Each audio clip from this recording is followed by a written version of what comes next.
자신이 그리스도인이라 말하면서 화목해하는 직책을 받은 줄 모른다면 이 복음은 하나님이 선지자들을 통하여 성경에 미리 약속하신 그의 아들에 관한 것으로 그가 육신으로는 다윗의 혈통에서 나셨으나 성결의 영으로 죽은 자들 가운데서 부활하시어 능력으로 하나님의 아들로 인정되셨으니 곧 예수 그리스도 우리 주님이시라.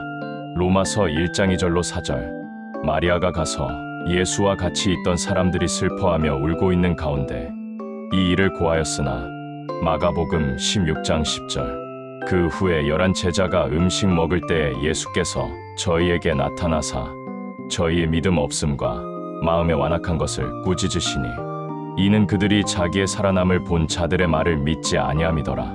마가복음 16장 14절. 이 일 후에 예수께서 디베랴 바다에서 다시 제자들에게 자기를 나타내셨으니 나타내신 일이 이러하니라. 시몬 베드로와 디두모라 하는 도마와 갈릴리 가나 사람 나다나엘과 세베대의 아들들과 또 다른 제자 둘이 함께 있더니 시몬 베드로가 그들에게 이르되 나는 고기 잡으러 가노라 하매 그들이 우리도 함께 가겠다 하고 나가서 즉시 배에 올랐으나 그날 밤에 아무것도 잡지 못하였더라. 요한복음 21장 1절로 3절. 우리와 함께 다니던 자 중 하나를 세워 우리와 더불어 예수의 부활을 증거할 사람이 되게 하여야 하리라 하거늘. 사도행전 1장 22절. 저희가 이 말을 듣고 마음에 찔려 베드로와 다른 사도들에게 말하되 형제들아 우리가 어찌할꼬 하거늘. 베드로가 그들에게 말하되 너희가 회개하여 죄 사함을 받고 각각 예수 그리스도의 이름으로 세례를 받으라. 그리하면 성령을 선물로 받으리니. 사도행전 2장 37절과 38절. 그들이 이 말을 할 때 예수께서 친히 그 가운데 서서 평강이 너희에게 있을지어다 하시니 저희가 놀라고 무서워하여 그 보는 것을 영으로 생각하는지라. 예수께서 그들에게 이르시되 어찌하여 무서워하며 어찌 너희 마음에 의심을 품느냐. 내 손과 발을 보라. 내가 그니라. 나를 만져보라. 영은 살과 뼈가 없으되 너희 보는 바와 같이 나는 있느니라. 이 말씀을 하시고 그들에게 손과 발을 보이시나 저희가 너무 기쁨으로 오히려 믿지 못하고 기이히 여길 때 예수께서 그들에게 이르시되 여기 무슨 먹을 것이 있느냐 하시니 이에 구운 생선 한 토막과 벌꿀 조금을 그에게 들이매 받으사 그들 앞에서 잡수시더라. 누가복음 24장 36절로 43절. 우리가 하나님의 동역자로서 또한 너희를 판단하노니 너희는 하나님의 은혜를 헛되이 받지 말라. 고린도후서 6장 1절. 내가 만일 내 입으로 주 예수를 시인하며 또 하나님이 그를 죽은 자 가운데서 살리신 것을 내 마음에 믿으면 구원을 받으리니. 로마서 10장 9절. 성경은 예수님이 죽으신 이유에 대해서 이렇게 전합니다. 그리스도께서 모든 사람을 대신하여 죽으심은 산 자들로 하여금 다시는 자기 자신을 위하여 살지 않고 오직 저희를 위하여 죽으셨다가 다시 사신 자를 위하여 살게 하려 하심이니라. 고린도후서 5장 15절. 주를 위해 산다는 기준도 다양합니다. 내가 주를 위해 11조 하는 거야. 내가 주를 위해 주일 성수를 하는 거야. 내가 주를 위해 이웃을 섬기는 거야. 내가 주를 위해 기도하고 성경 읽고 찬송하는 거야. 사람들의 주를 위한 삶의 목소리는 여기저기 가득 채워져 식을 줄을 모릅니다. 이것이 우리가 아는 기독교의 현실이란 생각이 드는 오늘입니다.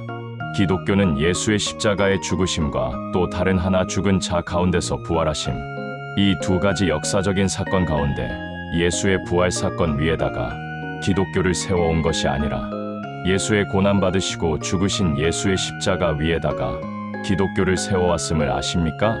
예수께서 십자가 고난당하시고 죽으셨습니다.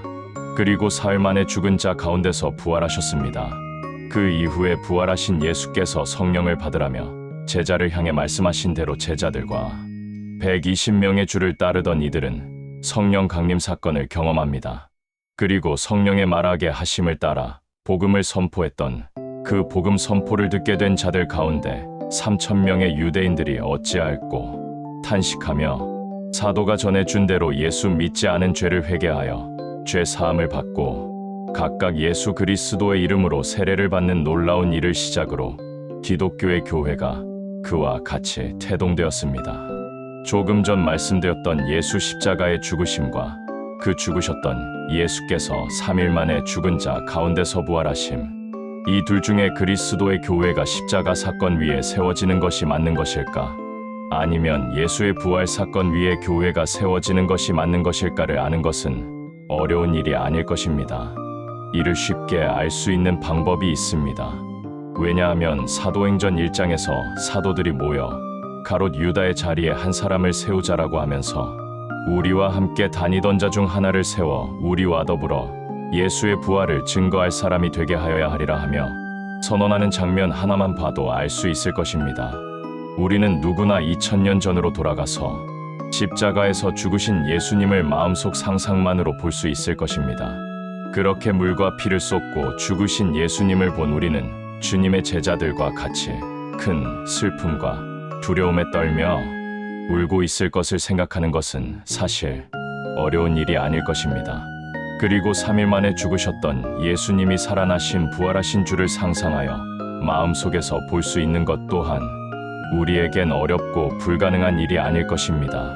그래서 마음에서 부활하신 주를 사도의 증언을 믿고 봤다면 어떨까요? 여기서 우리는 중대한 질문 한 가지를 해야 합니다. 제자들과 같이 주의 고난과 부활을 마음으로 봤다면 우리는 주의 죽으심 그리고 주의 부활하심 가운데 과연 무엇을 외치며 살았을까? 라는 질문이 가능할 것입니다. 이 한 가지 질문만 해도 누구나 쉽사리 답을 얻을 수 있다고 생각하는데요. 3년 반 동안 함께했던 주 예수께서 십자가형의 언도를 받고 채찍에 맞으시고 온갖 수모와 능욕을 당하신 후에 두 강도와 함께 범죄자들이 매달려 죽는 십자가 형틀에서 못 박혀 죽으셨다는, 그리고 그 몸이 공중에 매달린 채 죽어가는 예수를 두 눈으로 목격했다면 과연 어떨 것 같으십니까? 자신들을 해방시켜 줄 메시아라 믿던 제자들에게 주께서 숨이 끊어진 후에 창으로 옆구리까지 찔려 물과 피를 쏟는 현장을 두 눈으로 목격했을 제자들이지 않나요? 이 모든 고난의 현장을 본 제자들은 모두 두려움과 좌절에 사로잡혀 있지 않았을까요? 마가복음 16장에서는 예수와 같이 있던 사람들이 슬퍼하며 울고 있는 가운데라고 증언해주고 있는데요. 분명 불안과 슬픔과 거기다가 두려움에 떨고 있을 제자들이지 않나요? 좌절과 절망 속에서 침통하여 서로 할 말마저 없었을 그들이지 않을까요? 그런데 막달라 마리아와 요한나가 뛰어들어와 주 예수의 부활 소식을 전해주는 것입니다.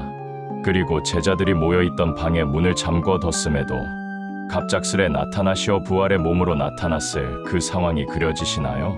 눈으로 목격하면서도 주의 부활이 믿겨지지 않았을 그들입니다. 그리고 디베랴 바닷가에서 죽은 자 가운데서 살아나셔서 제자들의 눈앞에 서 계셨을 부활하신 예수님, 그리고 부활의 몸 곧 영원히 사는 몸을 입으시고 둘러앉아 구운 생선을 잡수셨을 주 예수를 지켜보는 그들을 생각해 보십시오. 아니, 살아나시다니 그럴 리 없어. 창에 옆구리가 찔려 물과 피를 다 쏟아내는 걸 내 눈으로 봤는데 사시다니 살아나시다니 말도 안 돼. 지금 보는 건 예수님의 영일 거야 하는 제자들, 맘속에서 했을 그들의 음성이 들리시지 않나요? 이때 부활하신 주님께서 어찌하여 무서워하며 어찌 너희 마음에 의심을 품느냐? 내 손과 발을 보라. 내가 그니라.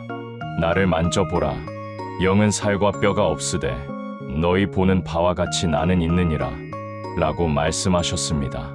믿기지 않는 현실을 겪었을 제자들을 상상해 보십시오. 죽어도 사는 부활의 몸을 목격했었을 제자들의 심정을 한번 상상해 보실 수 있기를 바랍니다. 제자들은 자기의 눈을 의심하면서 주의 영이라 여기며 믿지 못하였습니다.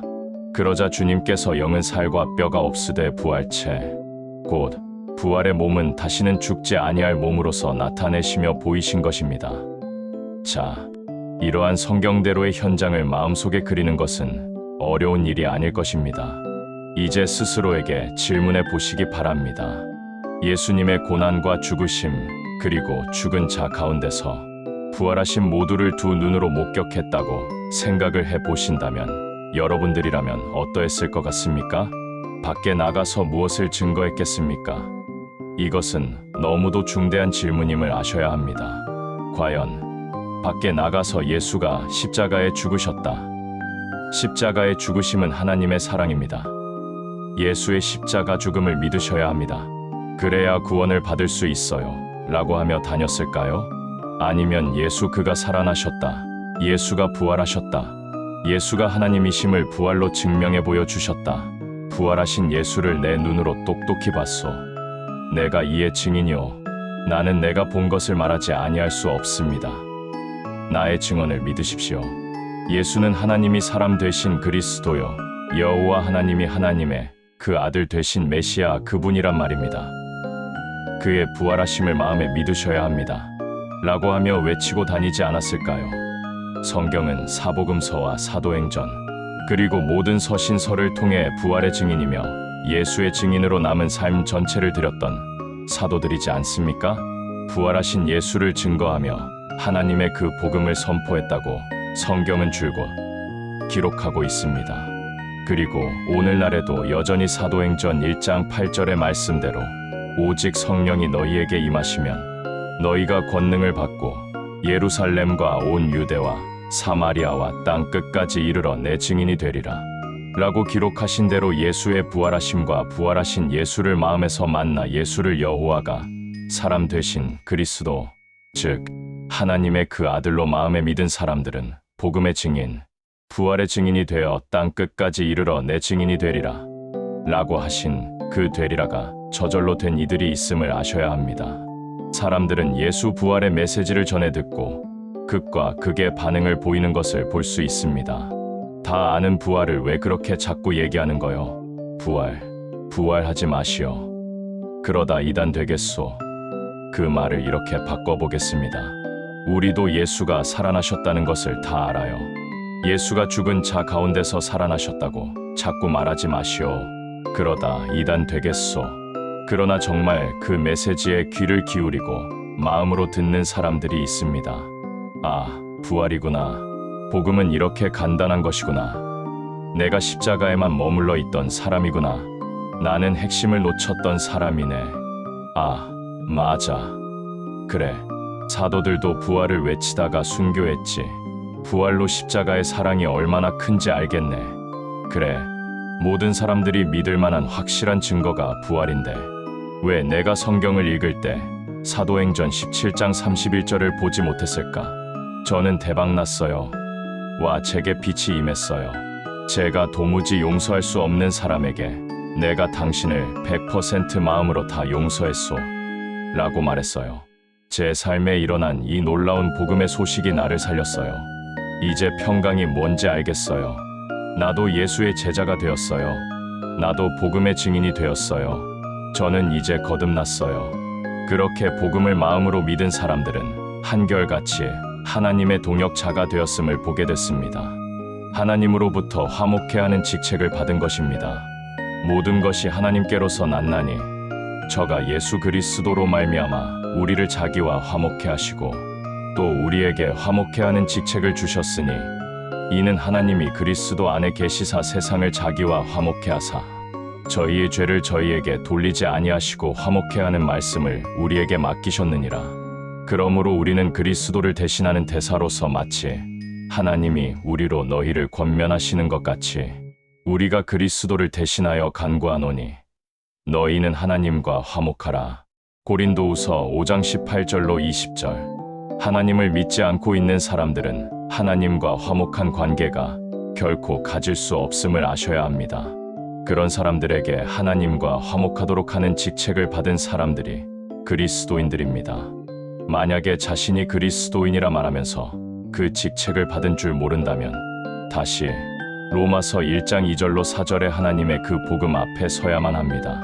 그리고 반드시 사도가 증거하는 예수의 부활하심을 마음에 믿으셔야 합니다. 마음에 올바로 믿었다면 즉시 성령이 임할 것이고 즉시로 부활의 증인, 예수의 증인, 그 복음의 일꾼이 되어 새로운 삶을 시작하게 될 것입니다. 왜냐하면 성경대로 마음에 하나님이 예수를 죽은 자 가운데서 살리셨음을 마음에 믿으면 성령께서 그 사람의 마음에 임하시어 그런 삶을 살 수밖에 없도록 이끌어 주실 것이기 때문입니다. 오늘 주께서 말씀하십니다. 너희는 하나님과 화목하라. 하나님과 화목할 수 있는 길이 있습니다. 죽은 자 가운데서 살아나신 예수 그리스도를 마음으로 믿으면 됩니다. 어떤 사람들은 머리로 아는 것을 마음으로 믿는다고 확신하곤 합니다. 그런 사람은 부활의 증인은 되지 못합니다. 나는 예수의 이름으로 예언했고 귀신도 쫓아냈고 능력을 행했으며 선지자 노릇을 했다고. 나처럼 하나님을 잘 믿어봐. 사람들은 그런 것들 때문에 속았습니다.